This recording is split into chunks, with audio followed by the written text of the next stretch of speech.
The Bradley Beal trade between the Phoenix Suns and Washington Wizards sent shockwaves throughout the NBA, and not for good reasons.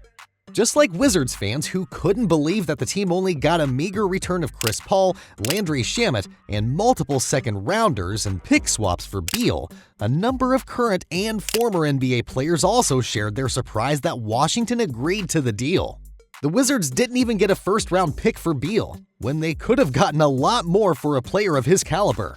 They didn't get a single first-round pick? New York Knicks guard Josh Hart asked as he expressed his shock over the deal. Brooklyn's situation all over again. Trailblazer center Yusuf Nurkic tweeted, Nurkic is referencing Durant's previous super team configuration of Kyrie Irving and James Harden with the Brooklyn Nets, a famed experiment that ended in utter disaster. Former NBA forward Chandler Parsons didn't sugarcoat his reaction, saying, "You mean to tell me this is the best you can get for Bradley Beal when Rudy Gobert just got 5 first-round picks? This could arguably be the worst trade I've ever seen."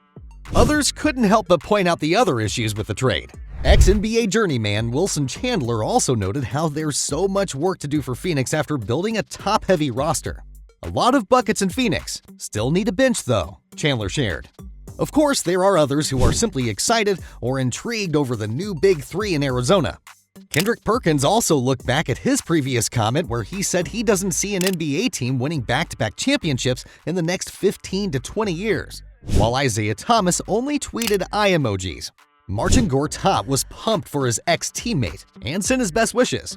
The Washington Wizards and Bradley Beal stumbled their way through one of the most predictably frustrating star franchise relationships in recent NBA history.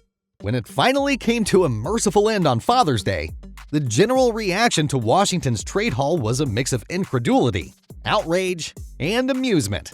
How and why could the Wizards only get Chris Paul, Landry Shamet, and 0 first-round picks for a 3-time All-Star who averaged 30.5 points per game in 2019 to 2020 and 31.3 points in 2020 to 2021? The answer, of course, is that Beal had, without hyperbole, one of the most destabilizing contracts in NBA history before the new collective bargaining agreement and its many restrictions was ratified. Overnight, Beal's deal went from a singularly unappealing compromise to toxic sludge. He's guaranteed $207.7 million through 2027 and also owns, notoriously, a no-trade clause. Beal is very good and, more importantly, better suited to complement other superstars than to exist as the nightly fulcrum of a great offense. Unlike so many high-volume scorers, he's malleable, comfortable, dangerous, and willing to engage off the ball as often as he is the primary decision-maker. Beal can bend defenses with a lethal and layered dribble handoff game that creates natural openings for his teammates. Leaving him open, as Phoenix's opponents did to Paul and other role players during the playoffs, won't ever be an option. In the past 3 seasons, Beal made 39.9% of his threes that were uncontested or lightly contested, according to Second Spectrum. By design, Washington will be god-awful next season, but it also, finally, has some direction and organization-wide focus. Trading Beal was less about what Washington could get back to kickstart a necessary rebuild, and more about ripping the Band-Aid off an entire era and finally giving itself an opportunity to start all over. When you haven't shown any self-awareness in a decade, winning or losing a trade like this is almost beside the point. What matters is that the Wizards finally did it, 4 years after they should have. In a vacuum, the return was far from ideal. Nobody is arguing that it isn't. In reality, though, given what it took for everyone involved to get here, it's refreshing, nice, and something close to a miracle. And here's what Bradley Beal's game gives the Suns: a pair of injury-plagued and down seasons on forgettable and largely irrelevant Wizards teams, during which he still averaged better than 23 points and 6 assists per game, on roughly league-averaging true shooting percentages. For what it's worth, have dimmed the shine on Beal's game a bit. There's still plenty there that sparks, though, starting with a track record of star-level offensive production. Only 20 players in NBA history have averaged 30 or more points per game in multiple seasons. Beal is one of them. Only 17 guards have averaged 25, 5, and 5 for a full season. Beal is one of them.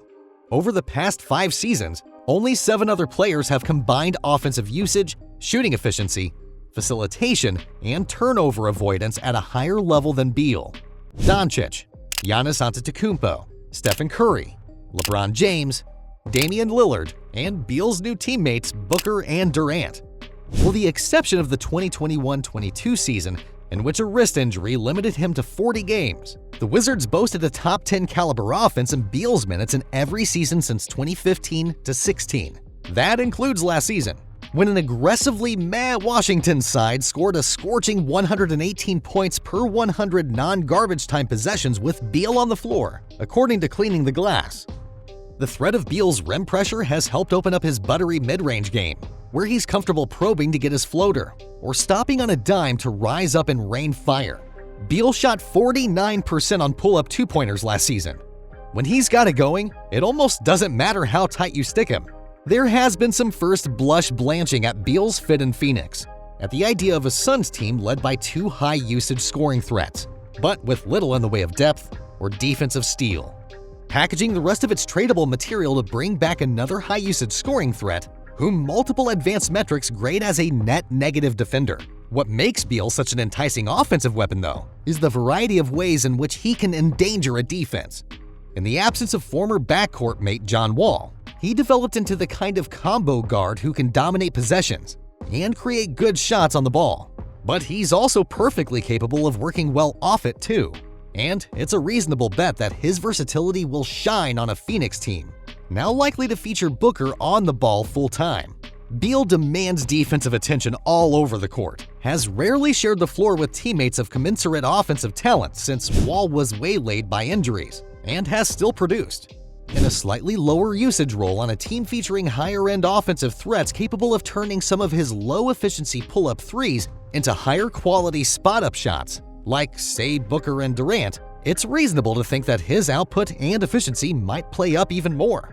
The Suns netted that player for the price of a 38-year-old point guard who sustained injuries in 7 of his past 9 postseason appearances, and who they were reportedly thinking hard about waiving outright, plus a fine enough reserve guard who didn't crack 1,000 minutes for the Suns last season.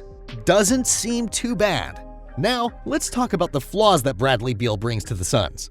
Beal has often been a, well, let's say indifferent defender in recent years, struggling to stick with his man around screens and rarely exhibiting consistent effort on that end of the floor. The hope would be that, if surrounded by quality defenders in an environment where spotty energy and sloppy execution aren't tolerated, Beal's want-to would revert to the level he showed during Washington's second-round playoff runs in 2015 and 2017. When he looked the part of a legit two-way postseason performer capable of leveling up when the stakes get raised. That was a long time ago, though. And hope, in and of itself, isn't a plan. Vogel likely has his work cut out for him in crafting a championship-caliber defense. And while you'd probably still call Paul a better individual defender than Beal in a vacuum, a Booker-Beal tandem has the virtue of being bigger, burlier, and perhaps better equipped to withstand postseason mismatch hunting.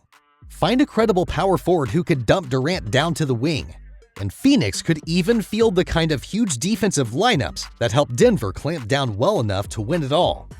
Beal might be a second or third banana making superstar money.